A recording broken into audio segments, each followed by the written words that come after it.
ऐसी मनहूस औरत मिली कि सारी खुशियां ही छीन ली उसने मेरे बेटे की। आप तो बड़ी खुश हो रही थी शादी के वक्त उसे देख देख कर।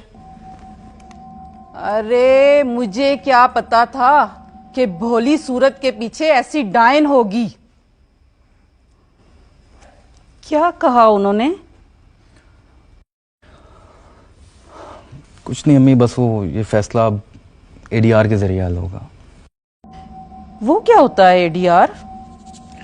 वो जो कोर्ट के बाहर मसले हल होते हैं, जो फैसला मसालियत के जरिए जो हल किया जाता है, उसको एडीआर कहते हैं। अच्छा, क्या क्या मांगा है उन्होंने? मांगना क्या है बाजी, जो उसका है उसे मिल के रहेगा। सब कुछ उठा कर दे देना उसे। आपा अल्लाह का वास्ता है यार, बस कर दें। जो आपने कर लिया ना, कर लिया है, अब मुझे करने दे जो मैं कर रहा हूं।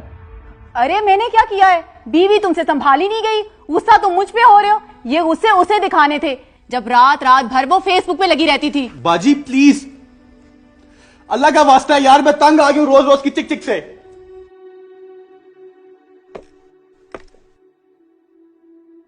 अच्छा बाजी, एडीआर से लॉयर आ रहे हैं, मोइज़ नाम है उनका। हमारे केस के मुतालिक कुछ बातें करेंगे। आपको बिठाने का मकसद ये है कि आपके ज़हन में कोई चीज़ है तो आप कर दें, या आपके सामने कोई तय पाए तो वो आपके सामने ही तय पा रहा होगा। ठीक है, मेरे ख्याल में वो आ ही गए। अस्सलाम वालेकुम, कैसे हैं? ठीक ठाक हैं? Please have a seat. बाजी ये मोइज़ हैं। मोइज़ ये मेरी बड़ी बहन शबीना है, और जो भी आप रहनुमाई फरमाएंगे उसमें ये इनके ज़हन में कोई बात आती है या जो ये कहना चाहें इनके सामने तय पाएगा। अच्छा सजाद, मैंने केस रिव्यू किया आप लोगों का, लेकिन मुझे आप लोगों की रिक्वायरमेंट्स ही नहीं समझ आई। अगर आप मुझे वो बता दो तो फिर मैं देख लूँगा कि व्हाट कैन बी डन। देखिए सर, रिक्वायरमेंट्स क्या हैं मुझे मालूम है, मेरी अपनी गलती है। मुझे इतना एक्सट्रीम नहीं जाना चाहिए था। क्यों नहीं जाना चाहिए था? उन्होंने कुछ कम नहीं किया। पता नहीं कौन से जादू टोने करा रखे हैं इस पर, जब देखो उन्हीं की जी हजूरी करता रहता है। बाजी मैं कोई जी हजूरी नहीं करता, बस यार मुझसे ये गलती हुई है कि मैं तलाक हराम से नहीं दे पाया। तो हराम से भी तलाक दे सकता था, नहीं समझ आई, गुस्सा दिमाग में चढ़ गया था, हो गया मेरे साथ जो होना था, आपके सामने है। या देखो, पॉइंट ये है कि अब आप चाहते क्या हो? क्या चाहना है सर? अब देखिए सारा सामान सब कुछ यहाँ पड़ा है, आए आकर ले जाएं, हमारा सामान हमें वापस कर दें। मैं इन चक्रों में नहीं पड़ना चाहता। वो लोग भी कुछ इस तरह ही चाहते हैं। ठीक है, मैं उनसे बात करता हूँ, फिर मैं आपको एक आध दिन तक बताता हूँ कि क्या ठीक। हाँ, एक मिनट, जाते हुए वो ज्वेलरी की लिस्ट लेते जाइएगा और ध्यान रखिएगा कोई चीज़ कम ना हो उसमें से। अम्मा जरा लिस्ट ले आइएगा। ये सर, ये लिस्ट है, आप देख लीजिएगा प्लीज़। ठीक है, मैं इसे देख के ना मैं आपको बताता हूँ। थैंक यू भाई, बहुत बहुत शुक्रिया आपने आने का, बहुत शुक्रिया।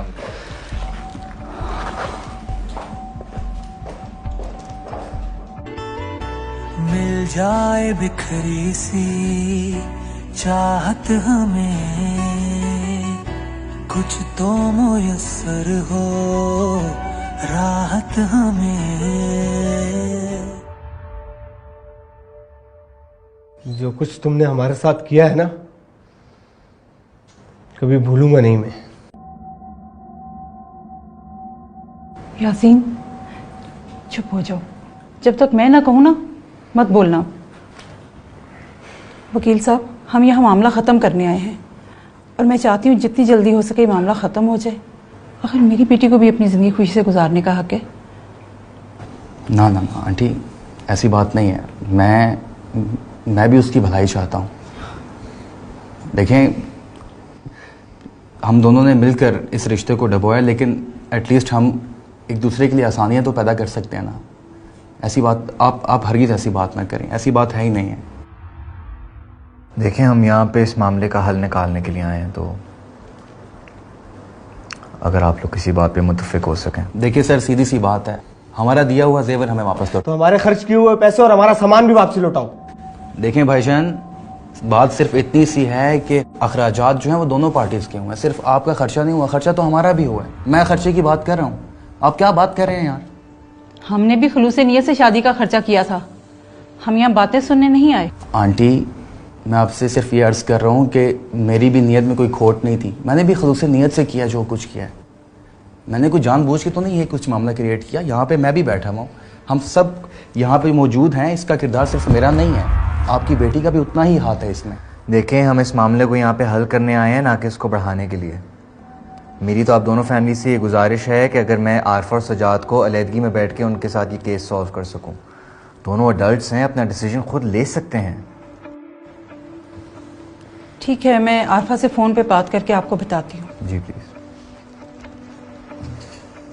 आई थिंक ठीक है सर, आई कैन मैनेज। मुझे लगता है कि दोनों की आमने सामने बैठ के बात हो जाए तो बेहतर है। बात यहाँ तक पहुँची कैसे थी? कैसे पहुंचनी थी सर? छोटी छोटी बातों की वजह से बात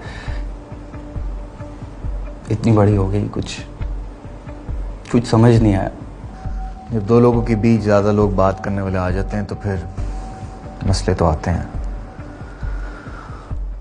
इतना पुराना रिश्ता है, कोई तो ऐसा किस्सा होगा या कोई ऐसी याद होगी जिससे माफ़ी की गुंजाइश हो। बातें तो हज़ारों थी, बेशुमार बातें थी, कभी मौका ही नहीं मिला, कभी मौका नहीं मिल पाया हमें कि एक दूसरे के साथ। फ़िलहाल उसको वक्त चाहिए, वो काफ़ी परेशान है, फिर इस बारे में बात करेंगे। लेकिन उसके फैसले के बगैर मैं ये केस कैसे सॉल्व कर सकता हूँ?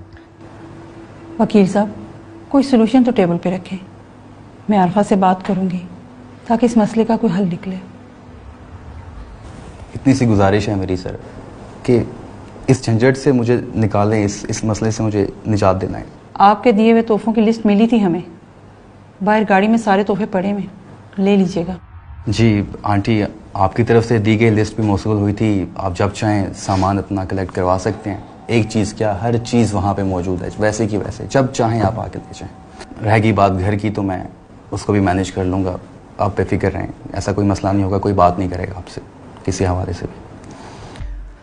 अखराजात की जहाँ तक बात है आपने की, देखें मैं अगेन ये बात रिपीट करना चाहूँगा कि आप इस बात को समझने की कोशिश करें। अखराजात सिर्फ आपके नहीं हुए हैं, हमारे भी हुए हैं। हम सबको मिलकर इस चीज़ को मैनेज तो करना पड़ेगा। मैंने खर्चे की बात नहीं की, सामान आपका है, जब चाहें आके ले जाएं। घर वालों को मैं देख लूँगा। वकील साहब, मैं यासीन से बात करूंगी, इस वक्त गुस्से में है इसलिए ऐसे बोल रहे हैं। ठीक है, क्या आप दोनों फैमिलीज इस फैसले पर मुत्तफिक हैं? तो फिर इस केस को हम इसी तरह रिजॉल्व कर लेते हैं। ठीक है? I think it's fine. Thank you very much.